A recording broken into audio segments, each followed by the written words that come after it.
Thank you very much. We will now proceed to Honorable Malachi.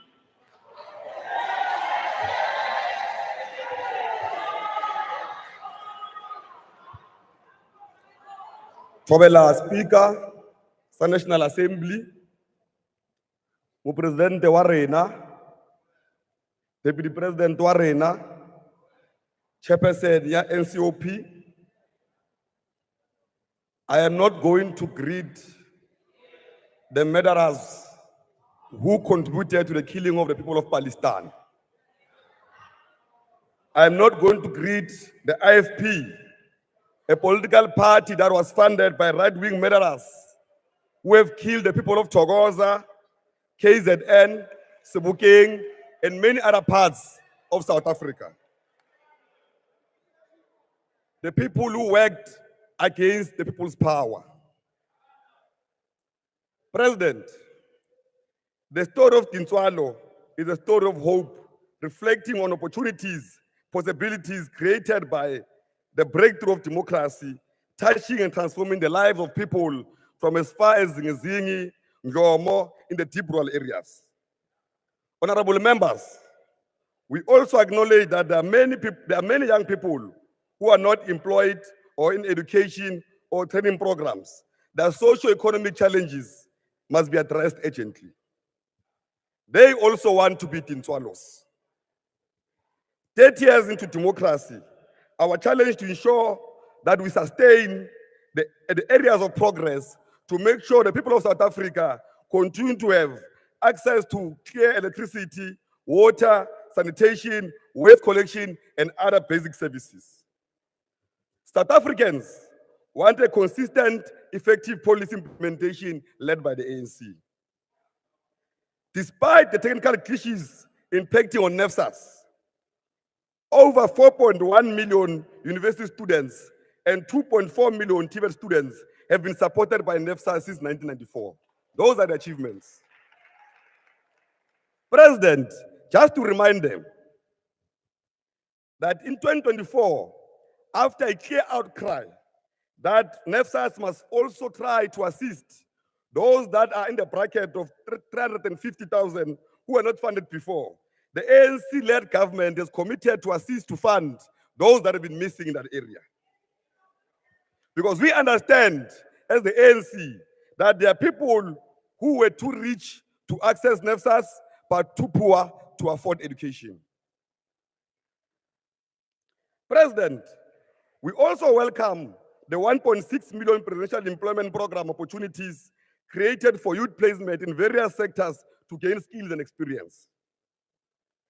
Digital technology has created many opportunities as the youth earn income through online platforms, building their own creative careers. For example, President, through the influence of the ANC-led government, our local DJs are able to showcase their talent and promote their music internationally. President, in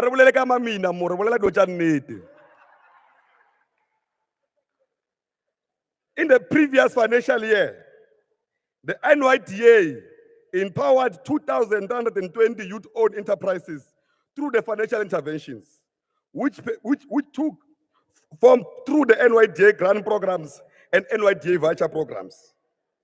Through these financial business interventions, 6,796 jobs were created for young people employed by youth-owned businesses. Those are achievements of the ANC.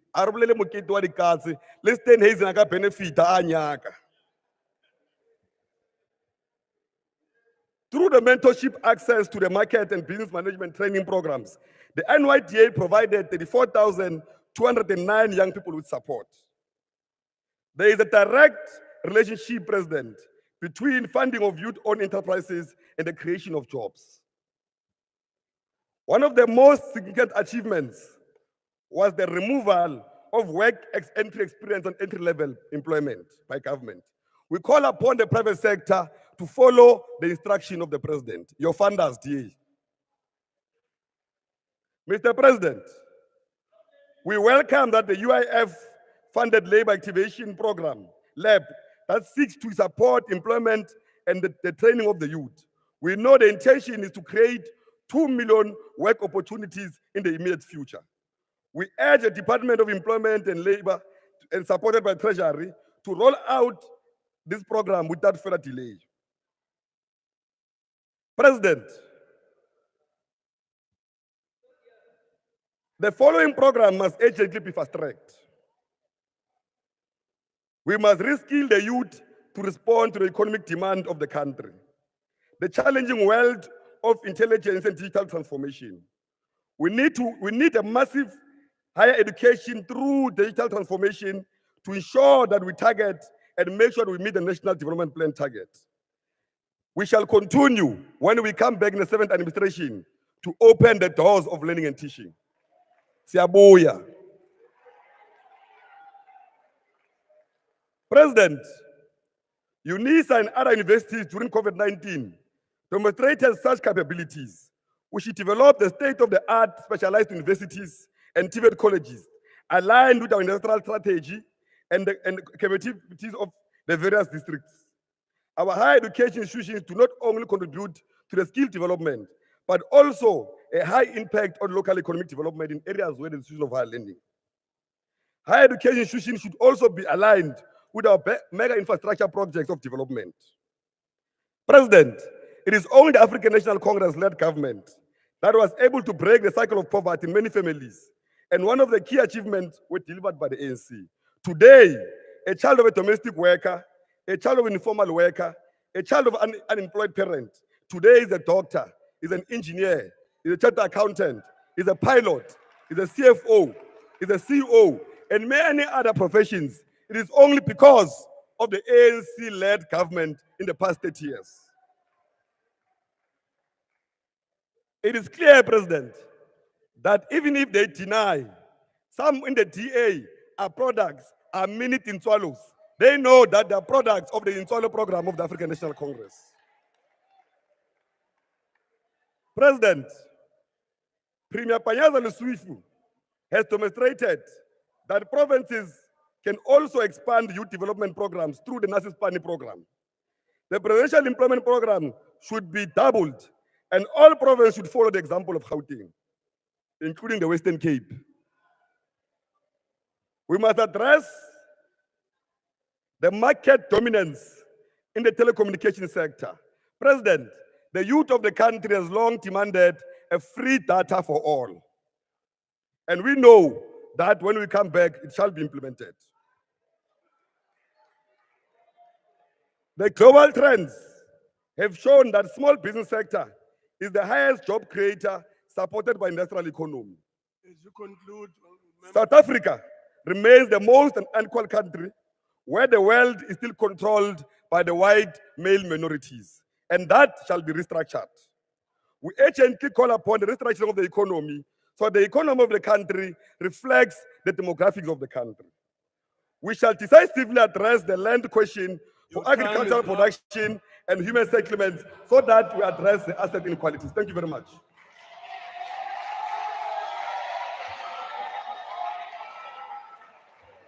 Honorable Olomisa. Chairperson, Honorable President and Deputy President, and honorable members. Mr. President, the United Democratic Movement fully agrees with the sentiment that South Africa must be rebuilt, as you had indicated in your State of the Nation address. The UDM will give its perspective on this question, where I will have more time on the 2nd of March at the Gallagher Convention Center, when we will be launching our manifesto for 2024 national and provincial elections. Xa sisakha le ndlu izawusikhumbuza ke mongameli ukuthi phaa eBhayibhileni umprofeti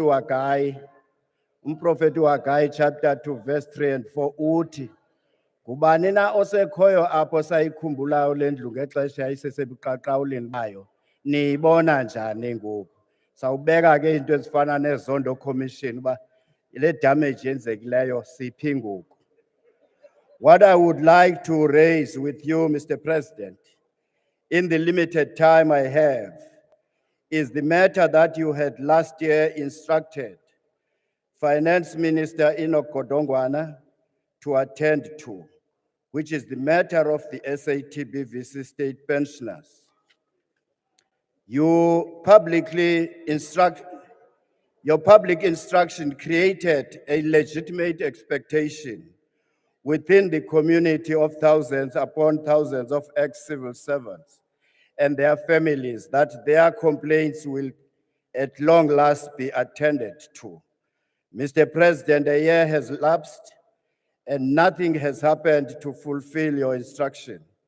Aside from a meeting I had with the minister on the 22nd of March 2023, that created some expectation with the Pensioners Committee, nothing further happened.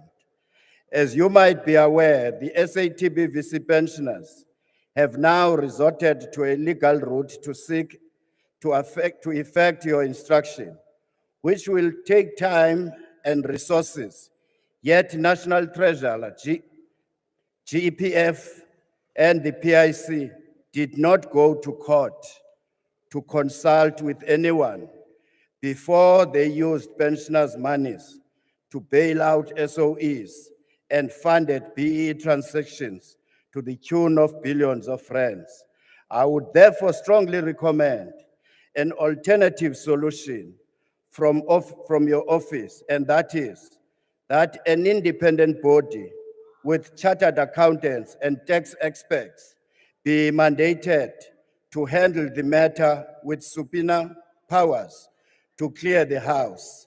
That the erstwhile asset managers like Sanlam and others, the GPF, the PIC, and National Treasury be made to give answers to this independent body, with its primary goal to clear as many claims as possible, as soon as possible, because the consequences of our decisions affect people's lives. Mr. President, as some of these pensioners have passed away in 2023 and others long before that, who did not get to enjoy the benefits of their labors. Omakhulu notatomkhulu balentwazana kuthiwa nguThintswalo bafuna imali yabo ababeyicontribute kwipension, abalwinani banikeni imali yabo abantu. Niyeke uthatha imali ze-pensions niyoku-beef up ii-BEE companies ningabanikanga, sanutya yonke into leni. A similar scenario is playing out amongst ex-mine workers who had been promised attention during former President Mbeki and Zuma's tenures, who had been retrenched during or using the so-called blue card system. The UDM proposes that a task As you conclude, no, the next 5 minutes. I'll pass them in the 5 minutes. That's not the 3 minutes. no, Honorable Minister. Look at the watch on the right. Obvious. Kodwa ke sithi ke kuyo yonke le nto izinto zasezimayini nabasemahlabathini nabase-Rustenburg mabanikwe imali zabo, abanye basemahlabathini bekuthiwe bazawunikwa i-tent inantsika The i-rights. time is up. Sathetha mawodini thulani amasela la. Thank you very much.